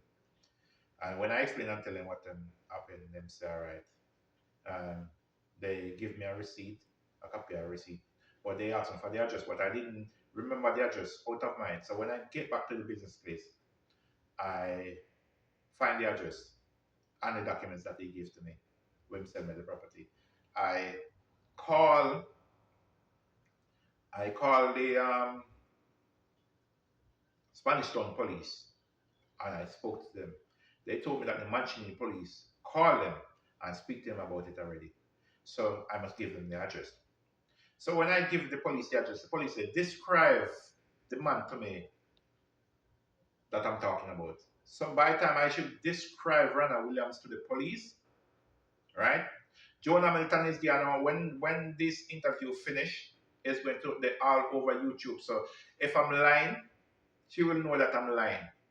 Right? She was right there. And when the police said to me, Rana Williams do not own anywhere in Spanish Town. Rana Williams is just working for people. That's what he do. He go around and scam people and channel people. Right? So don't listen to him and come down to the Spanish Town police station tomorrow morning and make a report at Spanish Town. Right? That was a Sunday, the 7th of August 2020. The Monday morning, I and Joan Hamilton would drive and go to Spanish Town. When we went to Spanish Town, I make a report um, at the front desk at the police station. Police told me, no, this is a detective case, so I have to go into the detective. So when I went into the detective and explained to the detective, there's a detective woman. She turned to me and she said to me, I said, look, we have to send her back to CTAC out of Central police station. Tell them say Spanish Town police send you out there because this is a criminal case. And they are the one who have to deal with it. So when they deal with it, then they will send back the report to we and then we do the arrest in Spanish Town. When I went to CTAC, I explained to the detective corporal there, which is Corporal Jones at CTAC. He took my statement. He took all of the documents like the receipt that I give Mr. Williams for the property, that I give my money for the property, the paper that Williams gives to me, the copy of the title that I have for the property, and the JPS bill receipt, all of the fraud name them that he used, everything I give it to CTAC, right? CTAC say, okay, I must sign the statement, and they give me a copy of my statement and give me a receipt. that a corporal Jones gave me to me. It was on the 8th of August 2020 out by Central Police Station. Do not trust these police in Jamaica because they are criminal and illegal and inveigling criminal. Right? And then they are the one who plague in the society with their criminal activity, with their criminal friends. All right. Anyway, it happened that we leave. When we leave from the police station, and that was August. In October, John Hamilton went back to Florida in October. Before John Hamilton went back, I have a call from Natalie Williams. Oh, is that Chappie? I say, yes, speaking. I need to speak to you. I say, need to talk to me about who am I speaking to? Natalie. I say, don't call my phone. I say, yeah, I'll run away and two coming and don't call my phone. No, no, no, call my phone and I'm going to report it to the police. All right, hang up. She called back and said, me don't know who me I talk to. So I said, I don't want to know who I'm talking to. So anyway, Joan Hamilton was there. In October, she went back to Florida. All right. November, I went to St. Thomas. When I went to St. Thomas, coming from St. Thomas, I had a phone call from a Virgin. I was at the Ruby Special Station in Portmore, St. Thomas. I had a phone call from this Virgin. Said to me, said, he say, Rana Williams O.C. Biggs with 5 gunmen in a silver Ford Range pickup truck, which is 0572HY, coming to kill you. So look out. I said, telling some of that Portmore at the gas station, and then run at the seaside of Portmore. So anyway, I drive from the petrol station. I didn't drive on seaside, I drive up on the top road, right? And come to Market Road. So when I drive up there, I actually see, I go on my phone and I call Mr. Thomas up by, because I report him to FLA, to Mr. Thomas, for them to carry the investigation. I can tell him, someone shoot me because I have a license firearm. And Rana Williams is a criminal, so he get license firearm. Anyway, the investigation going carrying out between Mr. Wilkie and Mr. Thomas. Anyway, I call Mr. Thomas. Mr. Thomas said, look, my wife is a superintendent of police, and to get my wife now to set up a sting operation, contact the St. Thomas police and the nearest police station so they can hold him. Anyway, I never remember say a police station was in Portmore, so I drive to the Golden Grove police station. When I drive to the Golden Grove police station, I see 3 officers was there. One named Miller and one named one detective by the name of Murray and one corporal named Mattis. Mattis is from Bath, St. Thomas, and he was at the Golden Grove police station. So I spoke to Mattis, and see that the Murray was there. Murray, that is a detective, he said to me, said, oh, sir, they're coming to kill you. I said, because I have a phone call from a friend. He said, all right, call back the friend. So while I was called, because I never knew that Detective Murray from Portland was a criminal and he was on investigation by the police before. Anyway, I called back the Virgin. He said, place the phone on speaker. I put my phone on speaker. He said, you see the man them for you? The Virgin said, yes. And he was on the phone talking and I said, all right, watch them and see all of them move them and make and let me know what's going on. Anyway, Virgin watch them, every move when they make until they drive off. When they drive out, the Virgin tell us they drive off. So he said, all right, hang up your phone. He said, you got Mr. Williams' number? I said, yes. When he gave him Rana Williams' number that I detected me and tell about him, she was saying police are criminal in him.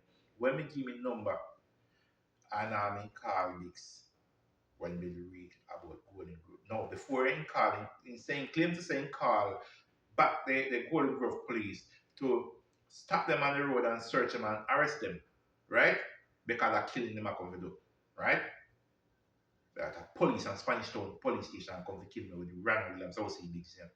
Anyway, Murray claimed to say the Golden Grove police them tell him say that they gone to Bath to get prisoner from Bath station to take them to Morant Bay courthouse for them to get bail.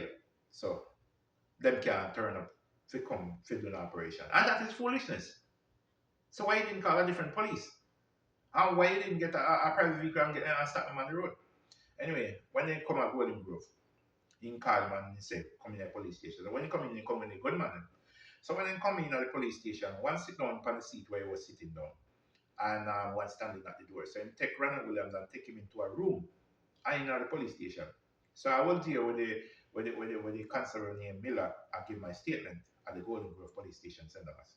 Um, then him called me inside the room when take Ronald Williams in there. So him claim to say him warn Ronald Williams about the threat that he make.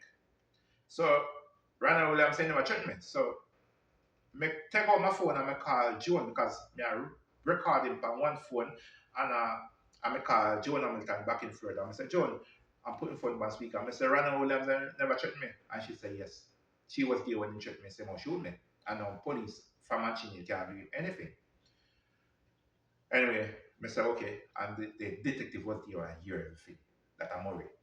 Anyway, Murray, big start to say, I think this is a chatting thing. That I mean, never know, said them police, they in vigor and illegal with Ronald Williams because they used to take money from him. Right?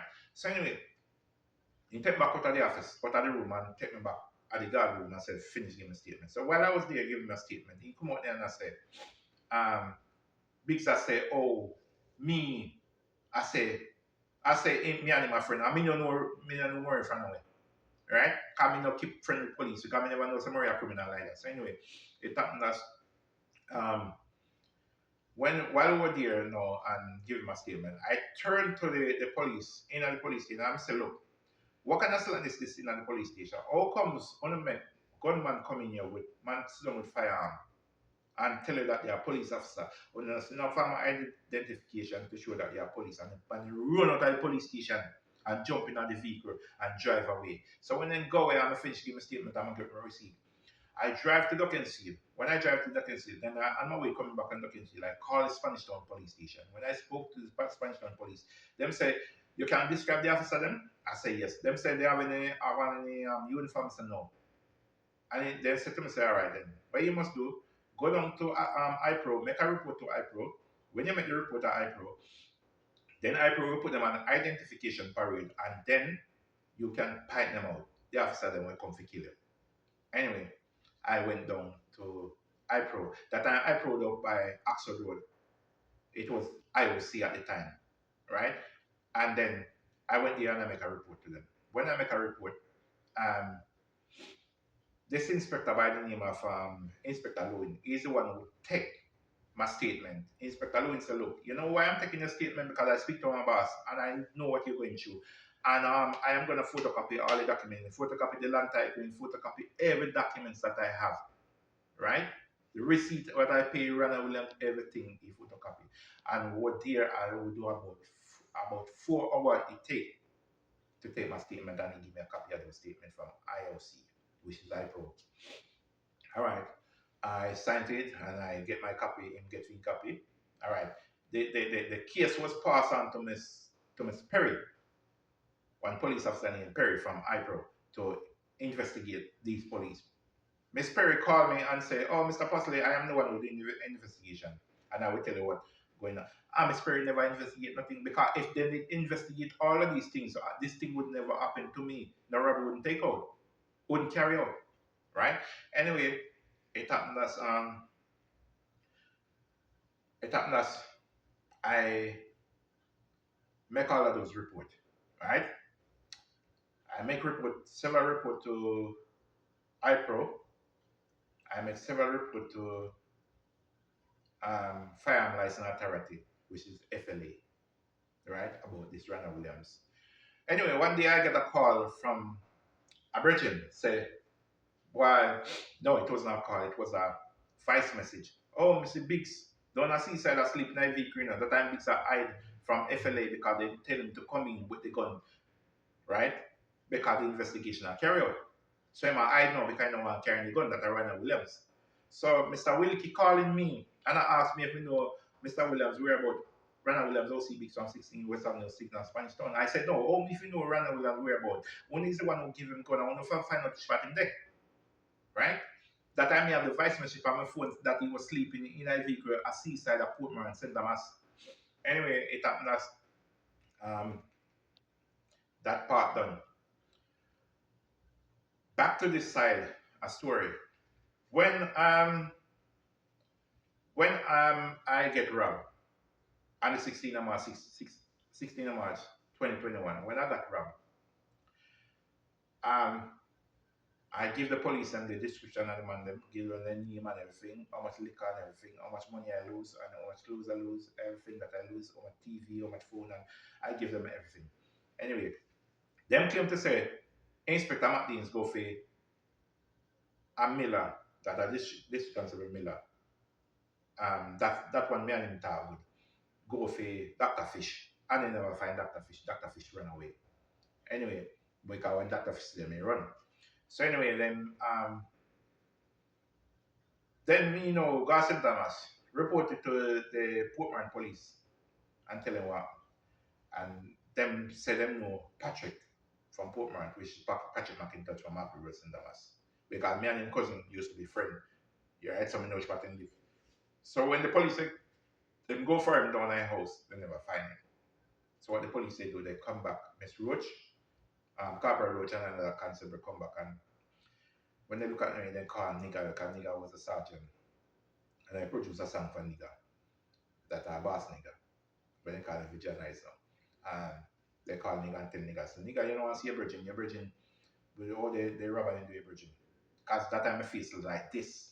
My face swell, nose bone shut up, eye bone breaking, socket, my ribs break and everything. So five of us was in the car. Because the guy that we were in the car, five of us was in the car driving. Yeah. Anyway, Miss Ruth said, all right, boy, sorry for you. But I go give you my personal number. If you go on anywhere on the road and you see me, just call or any one of them call me. All right, then the police then start me call at the Martin police station. I spoke to Inspector Webb.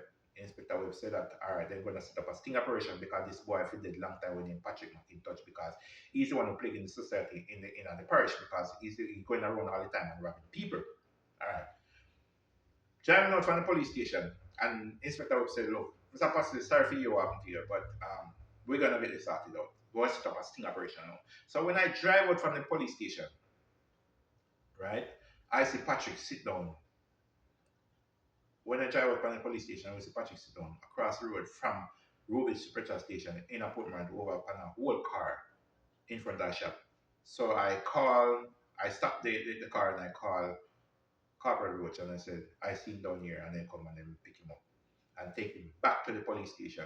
So I know we're going to Portman now to retreat. I was going to look for one of my girlfriend there and me me had a call from Miss Roach, so I must come back to the police station. So anyway, I go and see the girl and make sure so I get the insurance, the food and rob and everything. Anyway, she said she never know what took place. So anyway, but our father-in-law, they did involve in a robbery too. But the father-in-law never came to the business place because him they turned back on his way. Partway upon the road, he turned back, he never come. So anyway, cut long story short, went back to the police station. When I went to the police station, Patrick was handcuffed. They put a cuff on his foot and cuff him down on his foot so he can't run. Anyway, when I went in, I said, you all right? He said, yeah, man. I said, remember me? He said, yeah, man. So same time, district constable was on duty. Yes, so she was at the front desk. And she turned to him, I think a Fraser she named. The district constable named Fraser. And she turned to him and she said to him, said, wow, I want. And Patrick said, no, Biggs and Joan Hamilton, his girlfriend, set up the robbery for them go out there for robbing and beat him up. So that a way Patrick McIntosh tell the district constable in a Portman police station, right? Anyway, Mr. Roach, the police said to me, so I must turn back and go out back outside because I'm a complainant. So I must wait for Corporal Roach outside. So I go back out where the car is and she come out there. Corporal Roach come out here and see me and she tell me, so look, we're going to send him to Golden Grove police station. So the Portland police they can come and get him. So we will contact the police and Portland police and anyway, went back to Portland. When I went back to Portland, the time all the time my statement never finished. Right? Because I stand at the police station and see one of the criminals driving a car past and tell this, I think he was a corporal or a sergeant, policeman here, get this. Was there they have spot check. I'm show him the car, so see one of the criminal in one of the car. And tell me, say, as soon as you finish your you give your statement, right? Then we can hold them. We will hold them. Yeah, but give a statement.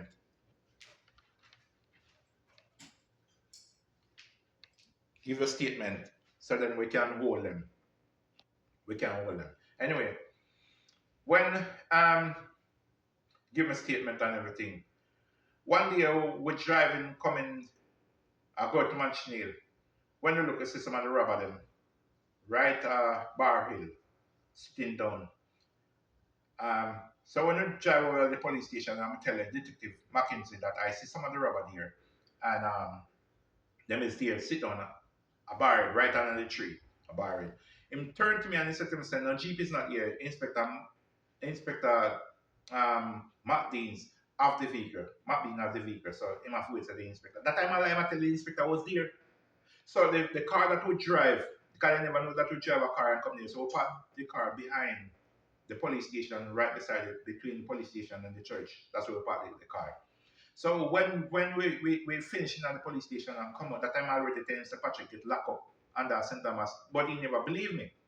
So anyway, when you come out of the police station and go in the car, hurrah, by the time we look, no matter things we see come out and stand up in front of the police station at the gate, I say, but all the detective tell me say inspector and the if you show us all these police they are criminal them and they are liar them. Anyway, because they're illegal and illegally criminal them. So anyway, it happened as we drive away and we go Port Antonio because they take out my passport, they take out my driver's license, because they take out two passports from me, driver's license, bank card, because the one name crime settled because they drive a white taxi that a Patrick McIntosh drive a white taxi. And they tell them, say, whenever I use the card, they must hide their face, the bank card, right? Anyway, cut long story short, when we drive to Port Antonio, come back, all right. Then the next day I supposed to go back to the police station. The next day when I go back to the police station, I tell the police, Mackenzie said that Patrick da St. Thomas lock up at the Golden Grove. I said, but the police never called me and tell me that. So what you mean saying the Golden Grove lock up? So since I know I ain't get a phone call saying I'm a prisoner at Golden Grove police station for comfort. So he said to me, he turned to me and said to me, say, oh, so then just call me and say that we come for Patrick down there. But we're not on a vehicle for go fiend. So where you do a St. Thomas?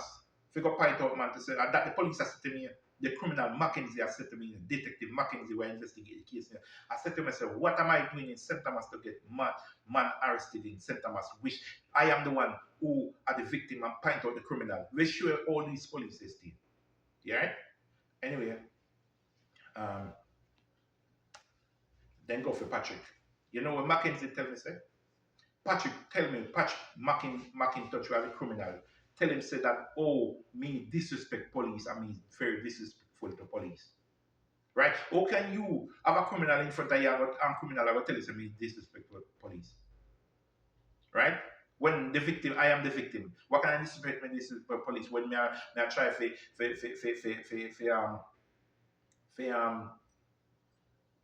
for represent myself and for what terms I should use it as now. To see that everything work in the right direction, right? And you have to tell me say me this is police. So anyway, engage Patrick Bail and give Dr. Fish bail, right? So when they get bail now, in tell me say, oh, then get bail. So one day I was in my bed, can't eat, can't drink, and can't hardly walk, right? I had a phone call from a man from Manchester where when the gas place saying, Greg. So I said, what you want? Him say, um, him need to talk to me because somebody from foreign will call me. I said, who from foreign will call me? Call me about what? Him said the person need to talk to me about something. So him asked me if the person can call me. So I said, okay. Let me hear the person I say. So when the person called, it was a woman, and she tell me say she and crime boss with his Earth Hamilton, a brother and sister, and she live in the Bahamas. She live in Nassau, Bahamas. So when she said she live in Nassau, Bahamas, I said, listen, I know the whole of Bahamas. Because I know Blue End Road, Jamaica Road, and I start name out the place in the Bahamas. I know. And I say Bahamas is a small place because Bahamas is very big like Kingston. Yeah. And she said, oh yes, you know Bahamas with you. And she said, oh, one detective inspector, Mark Beans, go for my brother named Earth Hamilton, and my brother don't know about the robbery, and my brother wouldn't them a lock up because he left warrant and say my brother must come to the police station and my grandmother must come bail him. So anyway, she said to me, say, I must let go her brother because her brother don't know. I said, listen to me. What are you talking about? I said, everybody when I describe to the police, that's a PC in person, the police have to arrest them. They can't arrest nobody when they're involved in it. So anyway, it happened that she was on the phone and she had talked to me. So she hook up her mother 3 way. Then she hook up the same boy Earth Hamilton on the phone. And the boy come on the phone and go like my bad man on the phone. So his sister start telling him off saying in a lion mode, he must take time to try it out. Because we must say a foolishness matter. So anyway, and his sister start telling him say, if you done the hack, don't pretend like you don't done it because the man is here and the man I got you pin and I know what him I got you. So anyway, if you done the hack, just swing slow. That's what the sister telling me from Bahamas, Nassau, Bahamas. It happened as because the mother said that they was coming out to the business place, she and him, to talk to me. But then it's the final say me never did it. Right? So that's why they never come. Right?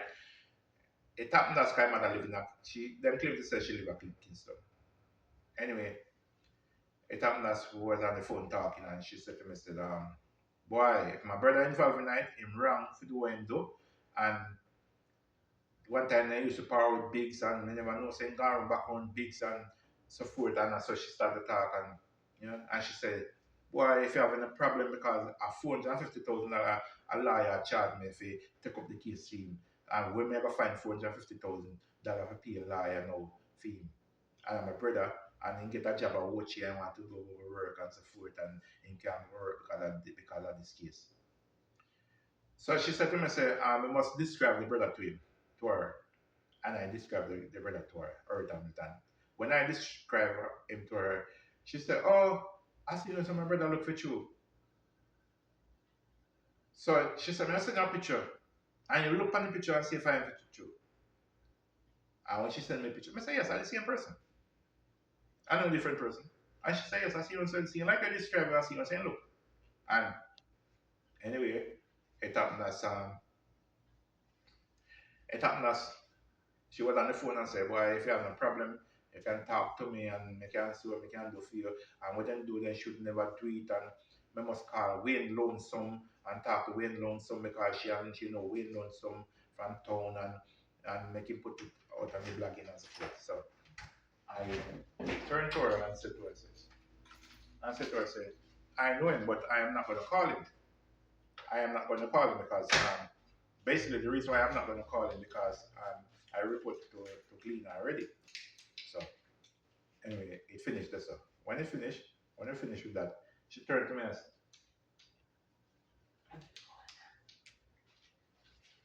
me and she said to me, say, um, call me anytime you want to call me and talk to me about anything. And most of me can do for you. Yeah. I turned to her and I said to her, I say, I've got to try to get to go to Florida because $10,000 it a cost to do the surgery in Florida. Anyway, we go to the court. When we go to the court, the case called up and the case put off. Next time when I go back to court, no, the first time when I should go to the court, I never go because I couldn't go to the court. So I get a medical paper from the doctor, and when I call Detective McKinsey and tell him, so I can't come and say, all right, get a report from the doctor and bring it to the police station and to the Inspector McDean's. If you send it with somebody, you might. So this guy that driver bus named Vision, I give it to Vision, and Vision carried it up. anything to the police station, so then get that doctor report or anything to the judge. Anyway, after that, no, after that finish, I called back. I went back to IPRO. So when I went to IPRO, I told them about my passport, them that they stole away, and so IPRO told me that what you need to do, you need to go back to the police, make the police use the same statement that they give, get a copy from it, and give it to you to take back to PICA so you can get back your passport. Then. Right, till I'm telling them, I said they can't do it like that. Then if you give back another statement. So I said, give back statement. And IPRO told me that because IPRO is the one who investigate police. Anyway, one day now, um, Inspector Lindo called me and said, Mr. Pasley, she called me from IPRO. She said, Mr. Pasley, go to Port Antonio at the general office and talk to them at the general office. Tell them, say, Inspector Lindo from IPRO send you here to collect a copy of the statement. Them say, when them say, Inspector Martin say, I check for the statement what Mickey, and he can't find the statement. Him saying cannot find the statement. Imagine to show us that these police they are criminal. Imagine a statement or make you where the statement is supposed to go to court and say they can't find the statement. Right? So when I take a stop, I see him sit down outside the general office. There's a window there at the general office, and there's a table was there and a seat was there. Him sit down there, and Inspector Robinson was there, and Inspector Harris was there. And Inspector Harris was there. So when he finished the statement, when I right, when claims is I right, for me to carry figure a passport office to get my passport. When he finished the statement, I anything to the corporal in the general office. The corporal called me and said, Mr. Pasley, here's the paper for you to sign. So I said, I'm not going to sign any documents without I read it. So she gave it to me. So when I started reading the documents, I said, listen, I never give the statement. I did not give the statement. So I am not going to sign it. So I take my phone, put my phone on the record so I can record conversation, right? And then I start to take the phone to use the phone to take picture of the statement that the criminal inspector Matt Beans right? Where I never give them that statement. So I start, then the corporal run out from the general office and come outside on the landing and grab the documents from me. And run back and tell me, say, if me taking the picture, I will seize my phone. So, same time, Inspector Harris said to me that, no, like I said, no, my boss, and I say the things, man. If you see anything that any mistake is there, all you have to do is just make a note of it, just put an X there and say, look, this is where the mistake, and this is. I said, no, that's not my duty to do that. I am not going to do that because I give my statement and they told me from my pro to come here because the statement that I give already, that's a statement they have to give me a copy of that statement to take back to PICA and to the to the British High Commission. Anyway,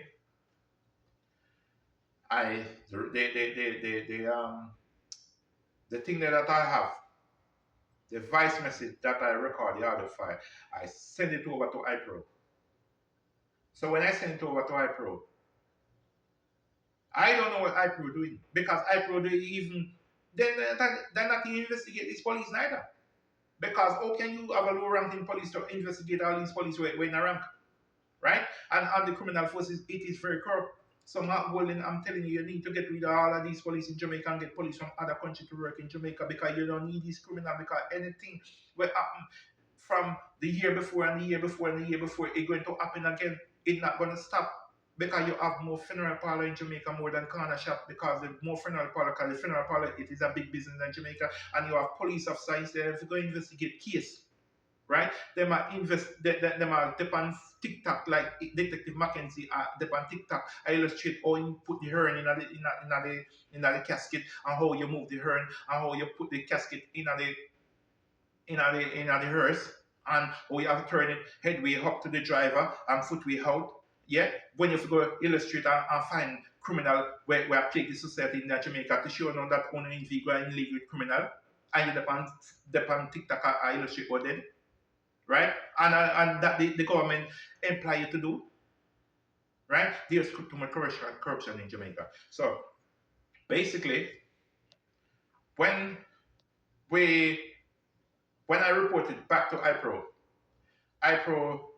contact back because I already reported to the public defender. When IPRO contact back Mr. Francis, who is the DSP in Port Antonio, which the DSP is our deputy suit, right? When he contact Mr. Francis and tell Mr. Francis what happened, Mr. Francis tell Inspector Latour, say, take a statement from him and send it back to him in person so him can get it sorted out so we can get my passport. And that's what Inspector Latour do. And so I could go up to Port Antonio General Office and get the documents to take back to the passport office so I could get my passport and the next day's service. Right? Because what I do emergency passport. So anyway, it happened as when I got my passport, then back, I went to IPRO and I showed the Inspector Latour. I said, look, if there was you, I would never get back my documents then. Right? So when they rob and take a copy of my birth certificate and take my passport, take my national insurance number, which is PX813793B, my social security number from Britain, which is PX813793B. There's a letter that I have from 13 Bath Street in Glasgow, which is called Criminal Injury Compensate Board in Glasgow, Scotland, where I get injured on my right arm, where I should get compensated. So I received that letter to take with me when I'm coming back to Britain. And I have to go to the Avon and Somerset police for them to send over the report back to Glasgow. Because after 6 months, every 6 months, what they do, they actually get report from the police, yeah, to find out if they do anything that's wrong in the country. So if they make you a reward and you do anything wrong, you ain't gonna get no more money more than that they make that offer, right? So if you do anything in that period of time, right? So that documents I should take back. They took away all of that documents. They take away the documents where I sued the state, the documents where I win my case in court, the documents where I write to the judge with the police and right? So this thing is a long story. It is a long story. Even Mackenzie, right? I'm gonna tell you about these criminal police in Spanish Town. When I went over to Spanish Town police station and tell Detective Brooks that there is some criminal who robbed me in Portland should get arrested from 16 West Avenue, Signal, Spanish Town, and I need police assistant to take me to get them arrested. The police said, Brooks said to me, no police never called him from Portland. I said, look, I am the victim and I come here to come make my report. So he said to me, say, if I have the police number, Mackenzie number, can I call Mackenzie to find out? So he can find out. So I give him Mackenzie number to call Mackenzie. So he was calling Mackenzie, so he was getting. So when I call Mackenzie now, that's the same time Mackenzie called back. And he asked Mackenzie tell him yes. So what he did now, he called 2 police officers to go with me, 2 detectives to go with me, over by 16 West Avenue, Signal, Spanish Town at the Palm Villa Inn. When we on the way going, I find out that these 2 police officers, these are the 2 same police officers that's from 16 West, we come with Brandon Williams from 16 West Avenue, Signal, Spanish Town in November to kill me, right? So what the man then do, the man then drive around the Palm Villa. The man then tell me say they don't have no warrant to go and arrest the man. They don't need no warrant because the police already give them instruction to get them arrested, right? So when they drive and take me back So there was a guy in a Spanish town that stand up where the police are say, oh, like him I say, oh, see boy, Devon there. The last time I take a matic off him, and me saying that a new one now, we are go film. But two, I was in the car. Them say, look, certain thing we cannot talk in the car right now, so just hold it down. Right? And then he drive towards a shoemaker shop in a Spanish town and stop at that little boat shop. Right? And same I will get I go ask man if they know crime and if they know bigs. That time they already know them. Right? For sure, so them police are criminal. The whole of the police in Jamaica, them are criminal and in league with criminal and in league with criminal. Right? And the police take me back to the police station. I said them I'll get it started out. So he asked me if me say I get Mackenzie number because him and Mackenzie got school together in a Portland because a Portland he come from. Right? Him saying come from Portland, him and Mackenzie go teach high school in a Portland. And I give all of this information to iPro. And no investigation don't carry out. Right? Alright. The next thing again, what I want to make people know. Right? The day of the court, when I told the judge, right, that I Mackenzie go ask me what am I doing in St. Thomas to fight the criminal. And the judge said to Mackenzie, did you say all of these things? And the judge turned to Mackenzie and said, be careful, because Mr. Pastor report all of these things to the commissioner of police because I tell you just I report it to the commissioner of police. Right? And I put it in writing myself and take to the commissioner of police. Right? It was me, the Major Anderson. Right? I take it to the commissioner of police myself about what took place. And no, nothing done. Commissioner of police, they told me that they sent over a statement to Mr. Chin. For Mr. Chin to carry out the investigation. When I called Mr. Chin told me say give 2 weeks. And all that 2 weeks can come is when I go on TikTok, I see Mr. Chin, Superintendent Chin, depend on TikTok. They move him and put him at St. Elizabeth. When I call the next new officer, Soup, when I put down there, I put Antonio name, sir. I don't remember his name. There, so where you want name. When I call him, because I get the number from the assistant commissioner of police to call him. When I call him and tell him about the Interpol that they should send over to the sheriff department in a further, yeah, so John Hamilton can get arrested and extradite back to Jamaica. The man go ask me what is an Interpol because I never hear the name of an Interpol yet. So I call back Inspector Latour and I say, Inspector Latour, this man about tell me saying I know what's the Interpol. Oh, this man get superintendent of police and Inspector Latour turned to me and said to me, Mr. Pasley, you see the type of police where we have to deal with you because him know what's the Interpol, so I don't know what him go ask is what's the Interpol. Right? So Inspector Latour give me the assistant commissioner of police and I think I arranged with a buffet must be there. So I must call him. When I call the assistant commissioner of police and I spoke to him and tell him the situation, the man said to me, saying I will send out a police officer to do the investigation and all no investigation are carry out. For sure, say all of these police are in league with criminal because they are criminal themselves. Right? All right.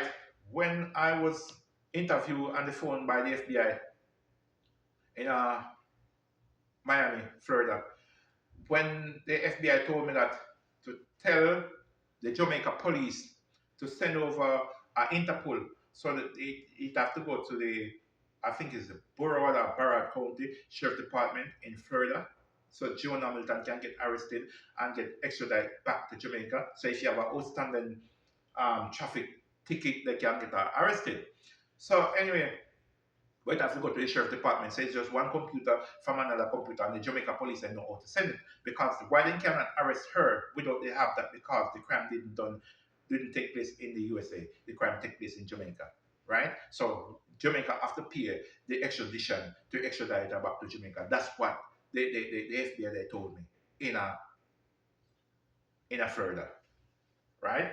Anyway, I called back the police and told them that, and I said between the police or the court have to send out an extradition letter, right, for her to get extradited. And I know nothing done about it. But if the things that this case are going in the carpet, what I'm going to do, I am going to put it to the Chief Justice, Mr. Sykes, right? So this thing can go on video link, right? And I they can heard my case in at the Supreme Court, yeah, because everybody need to get arrested and everybody need to go to prison. Because what they just told me in the court, they just said these three men that I have in front of me, because the doctor said that they should charge for attempted murder. The three men that I have in front of me, which is Eartha Middleton and Patrick McIntosh and Patrick Rowe, which is Dr. Fish from Manchin Portland, and Eartha Middleton from Langwood, Portland, and Patrick McIntosh from Portman, St. Thomas. These three men, Mr. Pasley, um, we're not we don't want it to go to a different court because we don't want, because if you even give these three man 15 years in prison, if I give these three, if you give this man 15 years in prison, right, it doesn't make no sense because you wouldn't get nothing from it. So it better you wait, because in my court I can get up to 3 years, right, and then do 3 years and they have to pay because you can sue them. But if I sue those man, what am I going to get? Because I ain't gonna get nothing because they don't have SHIT. You see. Then this criminal named Patrick McIntosh now, I was sitting down in a taxi at St. Thomas, and then somebody I go hear and call me, say Patrick tell him, say, oh, me can't travel because I'm on a passport for travel. Right? Because they take out my passport them. Oh, but what Patrick know about me? What Patrick know about me? I never go to prison yet. I never convicted yet. And Patrick is a convicted criminal. And everybody know him in a St. Thomas, same as a criminal. Everybody knows him as a good thief. Everybody knows him as a rapper. Everybody knows him as a proper criminal that take criminal from all over Jamaica and plaguing the society in Jamaica and do the criminal activity in Jamaica.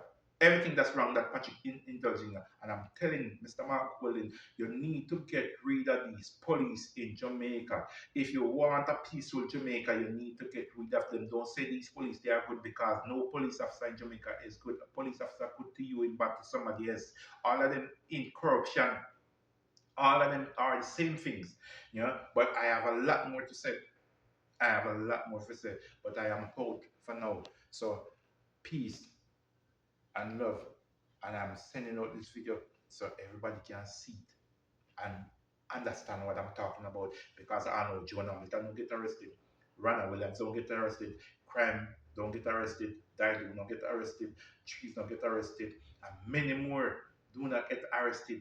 It's only 3 persons get arrested, right? And then when I was come to Florida to do my surgery, I hear one of the criminal tell his lawyer said, when you leave, we're gonna the liar tell him say, look, you might get the case thrown out of court, right? But I am gonna get this case put back in the court because I used to have Mr. Henry calling me. No, Mr. Man put thief in Mackenzie, criminal Mackenzie, when legal in with criminal, and the same puts in saying get inspector of police, then the same saying get superintendent of police. So all these criminal and me talked to IPRO about it. Then I spoke to an inspector of IPRO by the name of Inspector Walters. He said that he's going to get the officer to call me who carrying out all this investigation. I know no officer can call me. I know no officer can call me, but the commissioner of police, more you see my video, and all of these criminal police will go up on suspension and lose their job. And these people should get arrested if we don't do anything. That's why crime will never stop in Jamaica, and crime will always implement in Jamaica. Because the criminal them will plague the society and people left from Jamaica. You think that people will take these things and put on a neat carpet? It's not going to go on a neat carpet, right? But I'm out.